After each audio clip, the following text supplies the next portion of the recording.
what a gift to her.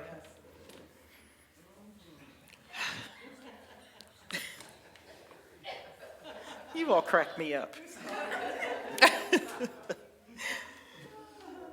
So Friday, I think it was, I finished watching this mini-series on Max called Mayor of Easttown. And it was one of those mini-series I just couldn't stop watching. It's probably about 7 or 8 episodes. But Mayor is a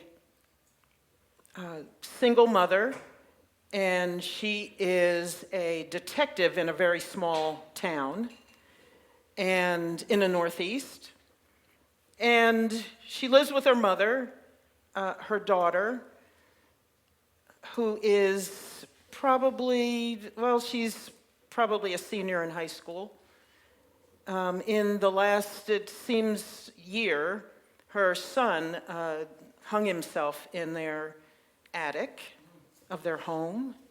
Her ex-husband is living in a home that is in the backyard of the house, so she's seeing him just about every single day, and he is now engaged to somebody else. So not only is he seeing him, but he's now seeing the new fiance on a regular basis.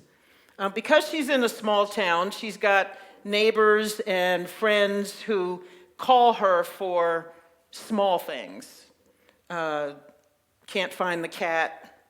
My husband's wandered off again. Don't know where he is. Things that are very innocuous. But then she also has serious crimes to deal with. And one of them is that someone from the town, a young woman, has been killed. And this is now the second young woman who has disappeared in a year. And so there are people in the town who are very angry that the first crime has not been solved yet. They don't know. They think the young woman is dead. But now they have found a second young woman. Mayor is pretty headstrong, so she's having bumping heads with her boss, who's the captain of the police department.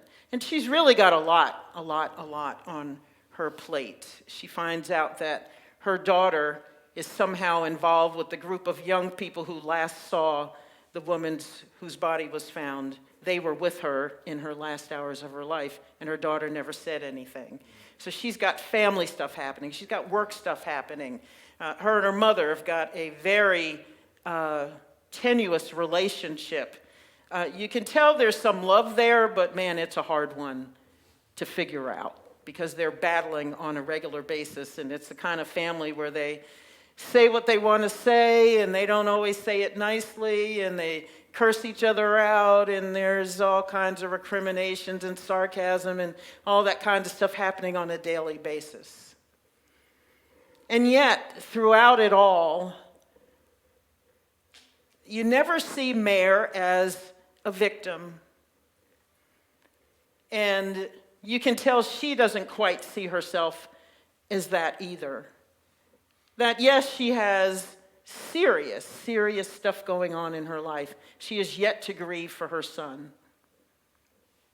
And because now she is in therapy by her boss's decree, therapy she doesn't want to be in, they are coming to the conclusion that she is using her work and the other issues in her life to cloud over the grief over the loss of her son.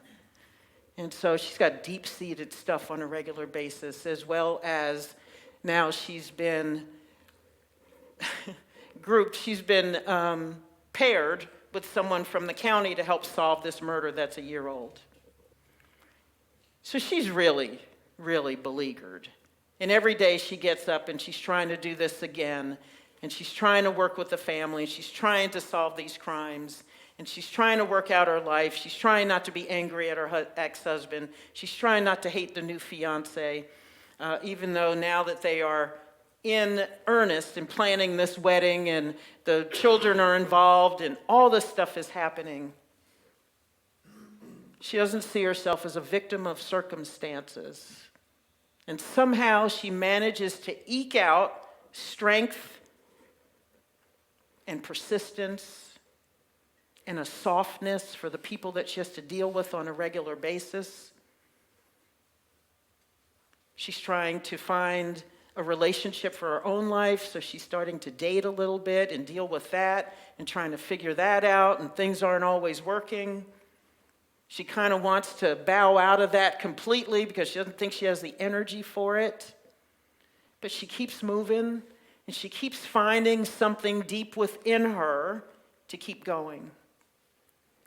She starts to open up in therapy and really talk about what's happening in her life and how she can start to take control of what's happening, that she can start working on what's happening so that she can feel a little softness, have a little relief, a little comfort in her life, and have all the energy she needs and wants for the people in her town. She knows everybody. She can't go anywhere and not have somebody ask her for something. So she moves on.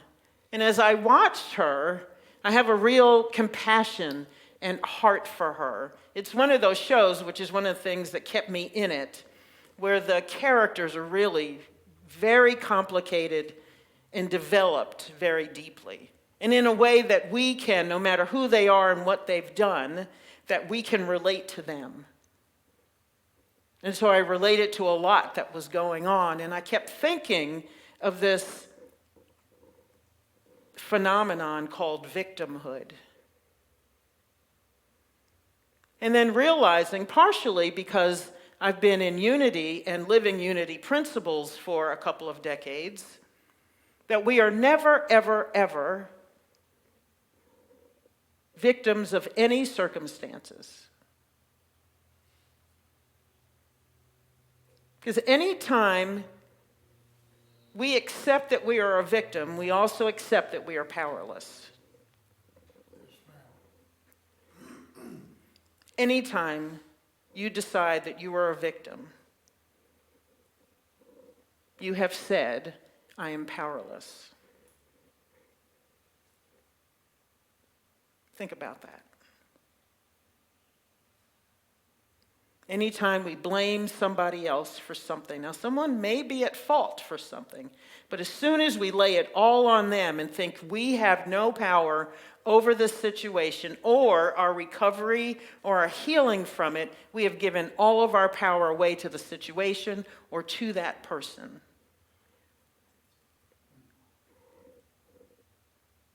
And then what? As a victim, then, we get to wait for somebody else to make it better. And usually it's the perpetrator that we're waiting to make it better.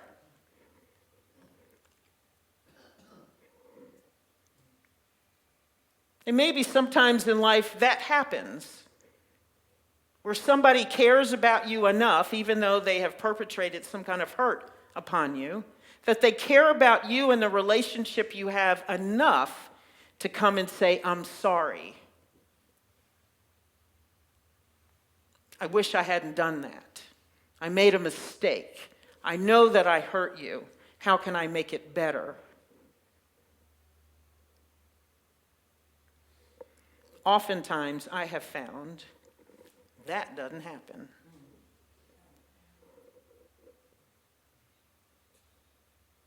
For whatever reason. Either they're unwilling, maybe they don't know, maybe we didn't tell them they hurt us. Maybe we're not willing to have an adult conversation, an open conversation, and say, this is what you did, and this is what I feel about it. And if you want the relationship to continue, this is what needs to happen.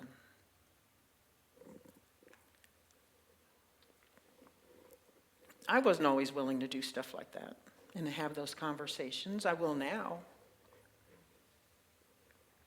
If I value the relationship. If I don't, then sometimes I let it go. Sometimes if I don't, I have the talk anyway, and then I say, okay, we're done here. and then I move along. But we don't ever, ever, ever have to accept victimhood, no matter what has happened. Mayor of Easttown had a lot going on. Her husband cheated. Her daughters lied. Her mother's angry all the time.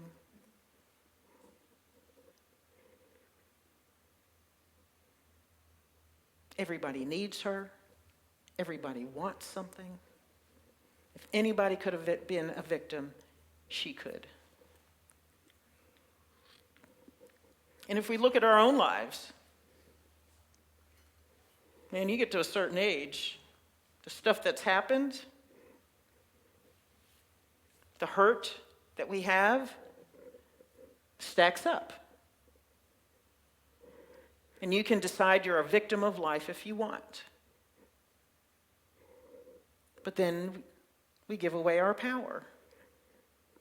And we sit and wait for somebody to come and make it better, something to make it better. Maybe wait for God to make it better. If you believe there's a God out there, he'll come down and go, phew. Or whatever God does.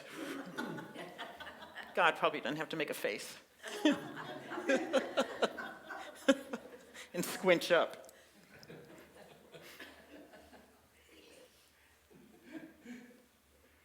But if we know ourselves as the powerful beings we are, like Deborah read, if you, in all circumstances, can say, I am a powerful spiritual being, then victimhood is never a part of your life.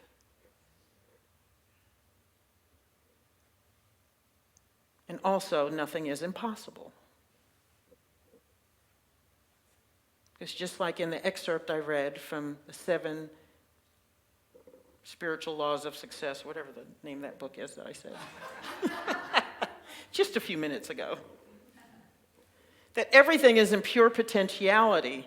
So healing is there, comfort is there, the resources, whether they're personal resources, your own personal power, or money, or whatever it is, ideas, whatever it is that can heal whatever is going on in your life, all of it is there in pure potentiality, waiting for you to command it forward, as Pete read.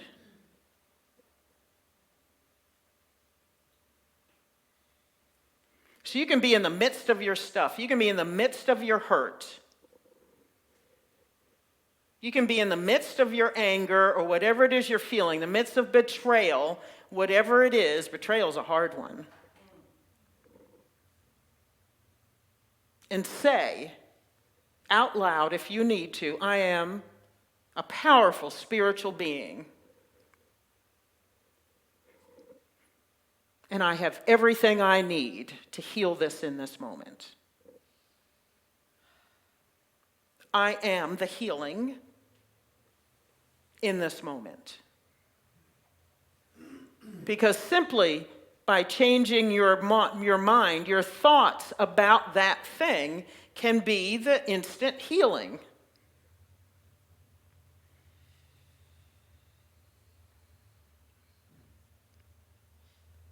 We have to separate what we think of ourselves from what's done to us. We are not the hurt. We are not somebody else's problem that caused them to perpetrate something upon us. That's their stuff. To heal or to do whatever they're going to do with it. We have to accept responsibility for how we react or respond. Well, we don't have to. You can.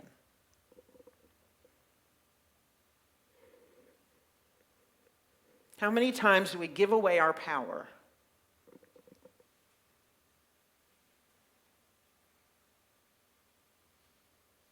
How many times when we're knocked down do we not get back up right away? You can even lay on the ground, metaphorically, or in actuality, and still affirm you are a powerful spiritual being. I talk often about the stuff hitting the fan and it coming our way. You can do it covered in the stuff and say, I'm a powerful spiritual being, and I don't have to accept this as my lot. I am not the circumstance.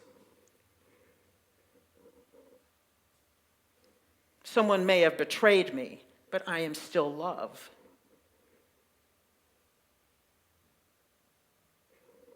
I am still worthy of love.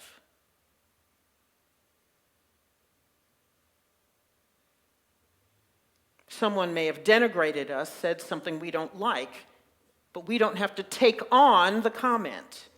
We don't have to wear it. We don't have to accept it. Doesn't matter who it is. Loved one, friend, stranger, doesn't matter. Colleague, friend, doesn't matter.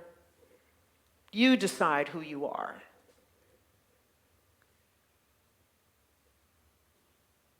You're the one who can embrace that you are a powerful spiritual being in all circumstances.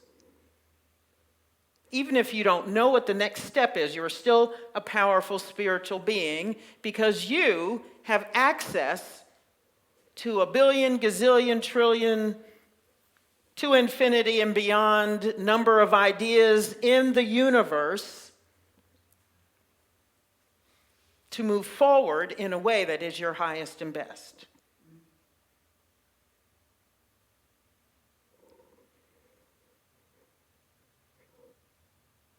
And again, if plan A doesn't work, go to plan B. You only have a billion, gazillion, trillion, billion ideas minus one to go to now. And I think it was last week we read in the inspiration moment that it's not a mistake, it's a lesson learned. You didn't do anything wrong. You just have to move and shift. As soon as that doesn't work, you go, you grab another idea out of pure potentiality, and you shift and you do that thing. Still affirming that you're a powerful spiritual being. Because even though plan A didn't work, you're still a purely powerful spiritual being.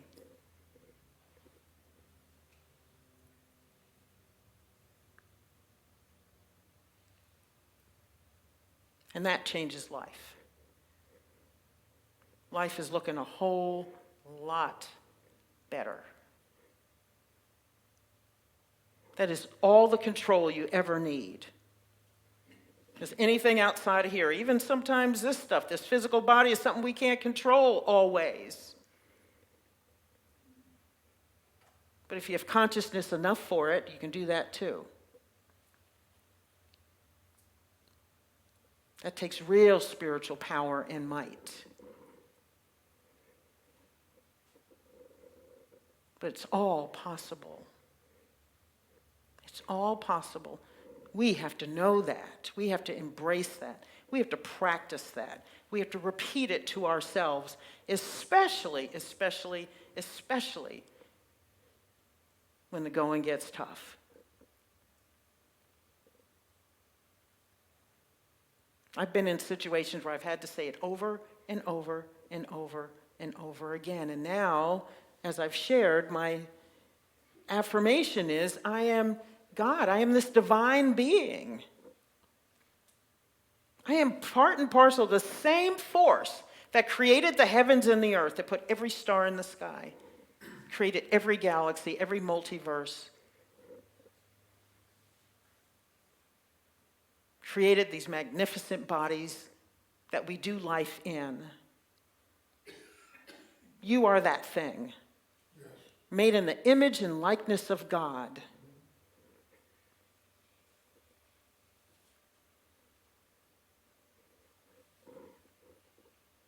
And Scripture simply says, decree it.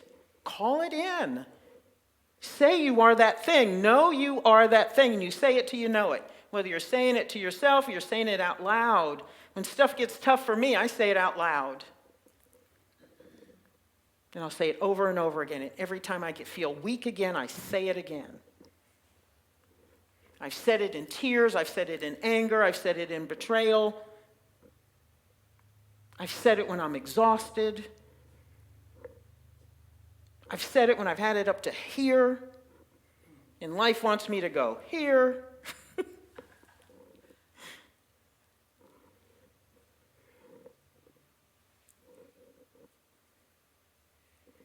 Mayor of Easttown.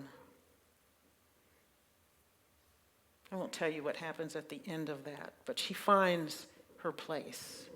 She finds her strength.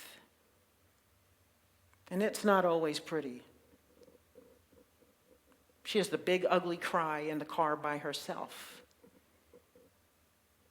Because the things that are unfolding are hurtful. She finds peace in relationships that you don't think she's ever going to get to in the beginning.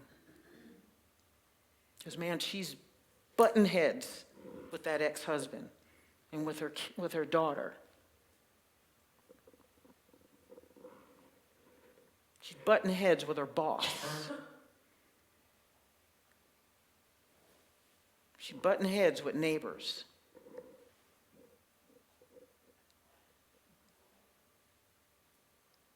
But something happens to her. And you can see it happening to her from episode to episode to episode. And she comes to some kind of realization about who she truly is. And it's a beautiful thing to watch at the end. Beautiful thing to watch.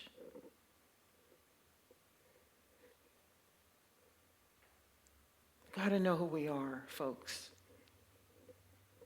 Life can be a beautiful, graceful, elegant ride. And sometimes it gets rocky. Sometimes it gets real rocky. Sometimes the waters get muddied. Sometimes we are tired and exhausted from all the stuff that's hitting us over and over and over again. And it still does not change who and what you are. A powerful, spiritual being.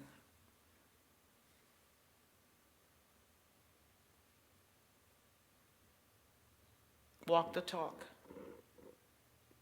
Walk the talk. We affirm it here. We say it in our prayers. We sing it in our songs. Man, you got to know it in your heart. You got to know it in every cell of your body, in the fiber of your being. You need to know it. And then go live it. Live it in the moment. One moment at a time. And live it in the next. Live it in the next. When you don't know what to do, you go to pure potentiality. Tell me what to do. Yeah. What's next? What am I called to do next? What am I called to do next? And assert your power and embrace your power and unleash your power into this world.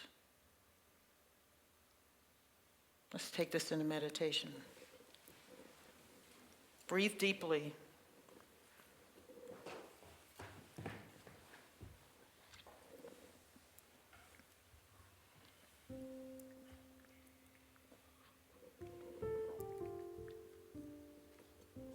Breathe deeply. Each of us is working on something.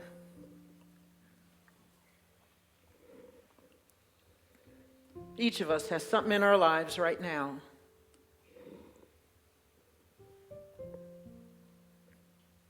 that we might feel is bigger than us, or it's not going away, or no matter how you've tried, you're not getting a break, or you're looking to somebody else to make it better. You want somebody else to make a difference.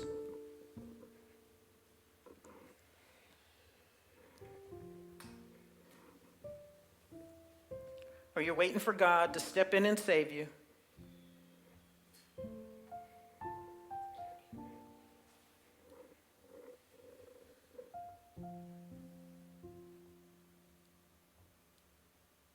God saves through us, as us.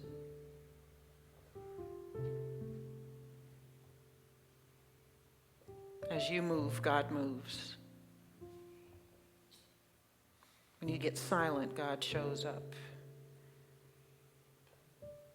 Or the God that's already there, you start to hear, guide you forward. To remind you that there's no such thing as being alone in any situation.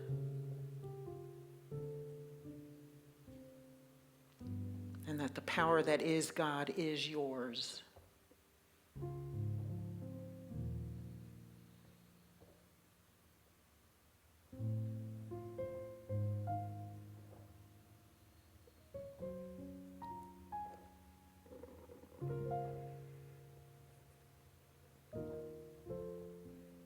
So what is that situation?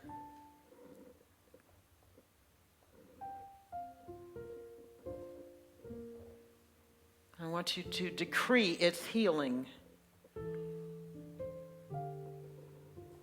How do you reframe the problem, the issue, into what it is you truly want? Because you don't want the issue, you don't want the problem.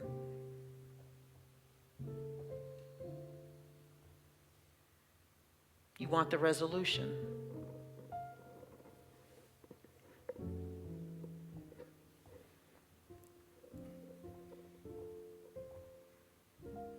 What do you want to decree into your life, into your experience?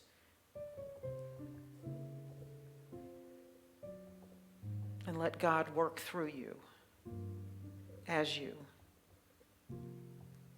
in that situation.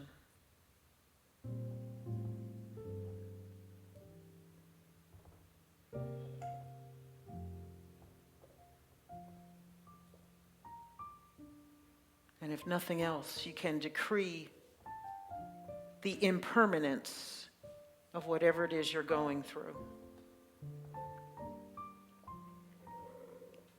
You may not have the answer, but what you know for sure is that the situation that you want healed is impermanent.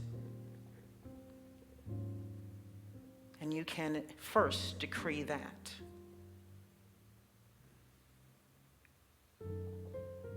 You can decree that you are done with that very thing.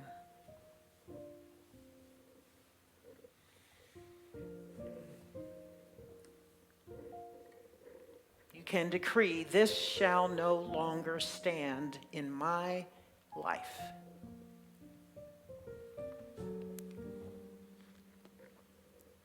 I release you.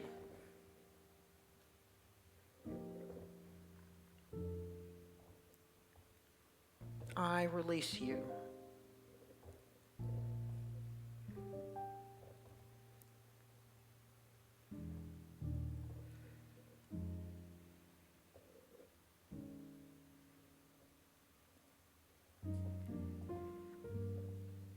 You can say, with the power vested in me,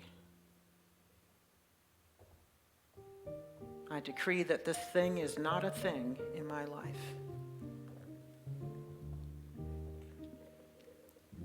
And only peace, joy, love, harmony, unity, abundance, freedom, fulfillment abound in my life.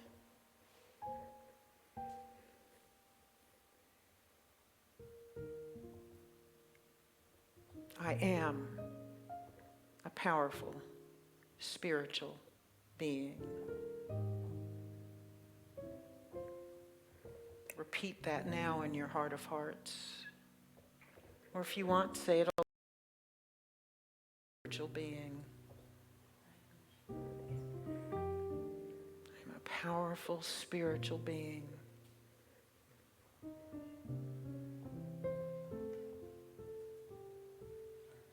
I am a powerful spiritual being.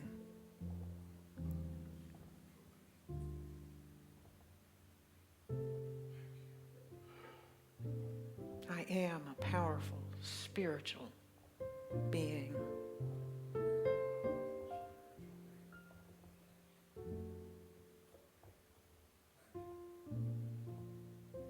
I am a powerful spiritual being.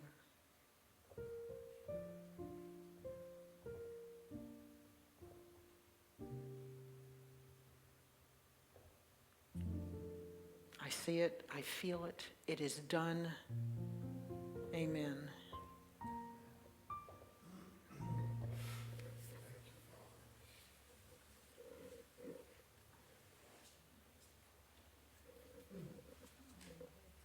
So here in this moment,